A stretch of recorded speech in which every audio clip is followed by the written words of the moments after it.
Police আমাকে নিয়ে যেই বাহিরে যাবে তখন পুলিশ অফিসারের দিকে আমি তাকিয়ে বললাম, আমার মৃত্যুদণ্ড হোক আর যাই হোক না কেন, আমি আদালতের রায় মাথা পেতে নিব, তবে যাওয়ার আগে আমাকে আমার মায়ের জানাজা পড়তে দিন। পুলিশ অফিসার উল্টা আমাকে ধমক দিয়ে বলল, নিজের মাকে খুন করে আবার জানাজা পড়তে চাস? তোদের মতো কুলাঙ্গার সন্তান আছে বলেই আজকে আমাদের দেশটা নষ্ট হচ্ছে। আমি আর কিছু বললাম না, চুপচাপ পুলিশের সাথে বাইরে যেতে লাগলাম।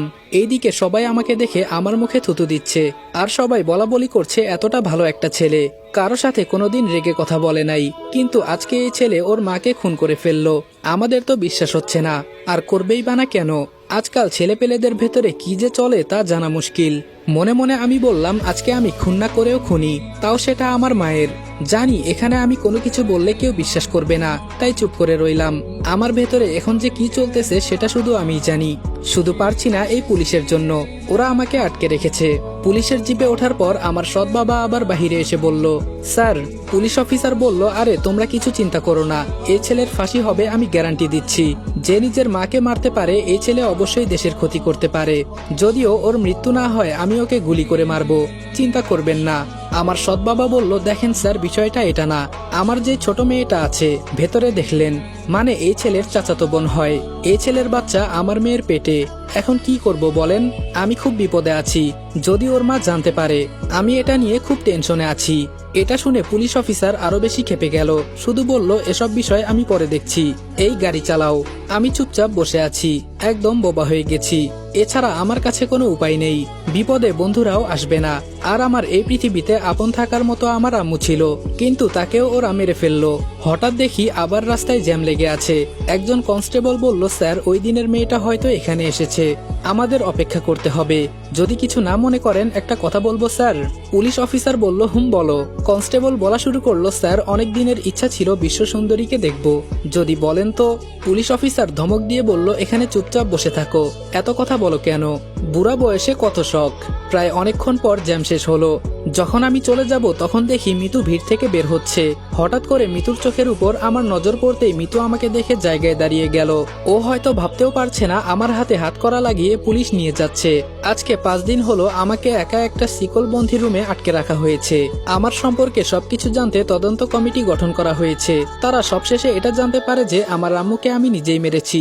এজন্য আদালত থেকে আমাকে সরাসরি ফাঁসির রায় দেওয়া হলো। শুধু এইটুকুই বলেছে, ফাঁসির ডেটটা পরে জানানো হবে। সকালে বসে আছি, হঠাৎ একজন কনস্টেবল আমাকে এসে বলল, মিতু আর রিপন নামে 2 জন এসেছে, তারা আপনার সাথে দেখা করবে। মনে রাখবেন আপনার সময় কিন্তু 20 মিনিট। আমাকে ছেড়ে দেওয়া হলো, কিন্তু আমার হাতে হাত করা লাগিয়ে আবার আরেকটা দেওয়ালবন্দি রুমে নিয়ে গেল। স্পষ্টভাবে অন্য পাশ থেকে মিতুকে আর রিপনকে দেখা যাচ্ছে। কনস্টেবল আমাকে রেখে দূরে চলে গেল। আমি এবার নিচে বসে বললাম, আপনারা এখানে কার খোঁজে এসেছেন? ধপ করে রিপন বলল, এত কিছু হয়ে গেল আর আমরা জানতে পারলাম না। আমি জানি এসব তুই করিস নাই, তোর সৎ বাবা আর মায়া মিলে এসব করেছে, আমরা ছাড়বো না ওদের। আমি বাহিরে হাতটা দিয়ে বললাম, আমার হাতের উপর তোর হাত দে। ওরা আমার কথা মতো তাই করলো। আমি এবার বললাম, আমাদের বেস্ট ফ্রেন্ডের কসম, তোদের আমার জন্য কিছু করতে হবে না, সবকিছু বাদ দিয়ে দে। হ্যাঁ, আমি আমার আম্মুকে খুন করেছি, এটাই হয়তো আমার ভাগ্যে লেখা ছিল। আর মিতু, তোকে একটা কথা বলি, জীবনে অনেক ছেলে পাবি, কিন্তু রিপনের মতো কাউকে পাবি না। রিপন তোকে অনেক ভালোবাসে, কিন্তু ভয়ে বলে না। যদি বেস্ট ফ্রেন্ডের সম্পর্ক নষ্ট করে দিস। আমি এসব জানতাম না, কিন্তু ওর ডায়েরি পড়ে সবকিছু জেনেছি। আমি চাই তোরা 2 জন বিবাহ করে সুখে থাক। আর মনে করবি আমাদের জীবন থেকে একজন বেস্ট ফ্রেন্ড হারিয়ে গেছে, ভাববি মারা গেছে সে। রনি নামে কেউ ছিল না। একটা কথা কি জানিস মিতু, তোদের আদর করার জন্য মা বাবা ভাই বোন সবাই আছে, কিন্তু আমার জন্য এই একজন আম্মুই ছিল। কিন্তু ওরা আমার আম্মুকে বাঁচতে দিল না। কি করব বল? তখন আমার কিছুই করার ছিল না। ওরা আমাকে বেঁধে রেখে এসব করেছে। জানি তোরা চেষ্টা করলেও আমাকে বাঁচাতে পারবি না।